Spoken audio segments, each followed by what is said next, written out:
যদি গৈছেও ৰাইজে তেখেতলোকক সঁহাৰি জনোৱা নাই। কংগ্ৰেছ দলক বা গৌৰৱ গগৈ ডাঙৰীয়াক খিলঞ্জীয়া ৰাইজে সঁহাৰি একেবাৰে জনোৱা নাই।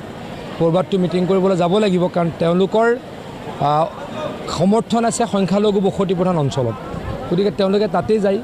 কিন্তু মোৰ অনুৰোধ, তেওঁলোকে সংখ্যাগুৰু তথা খিলঞ্জীয়াসকলৰ কথা অলপ ভাবক, তেখেতলোকক মই অনুৰোধ কৰিছোঁ। এইখন অসমত যদি খিলঞ্জীয়াৰ কথা নাভাবি অকল যদি সংখ্যালঘুসকলৰ কথা তেখেতলোকে ভাবে, এইটো অসমৰ ৰাইজে নিশ্চয়কৈ ভাল পোৱা নাই বা ভাল নাপায়।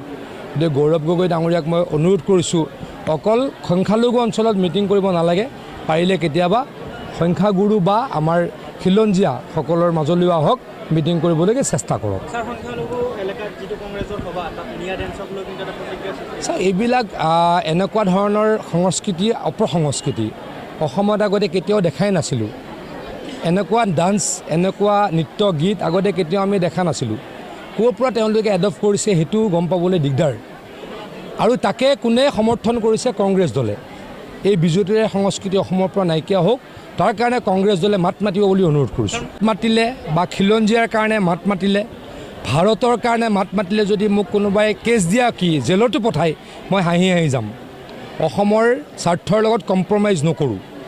যিসকলে অসমখন আহি নষ্ট কৰিব খুজিছে, অসমখন আহি গ্ৰাস কৰিব খুজিছে, তেওঁলোকক সমৰ্থন দিয়াৰ কংগ্ৰেছ দলে কুচক্ৰান্ত কৰিছে, তাৰ বিৰুদ্ধে যদি আমি মাত মাতিছোঁ, তাৰ কাৰণে মোক কেছ দিয়া কি, কোনোবাই যদি জেলতো দিছে, হাঁহি হাঁহি জেলত থাকিম বুলি অসমৰ ৰাইজক প্ৰতিশ্ৰুতি দিছোঁ।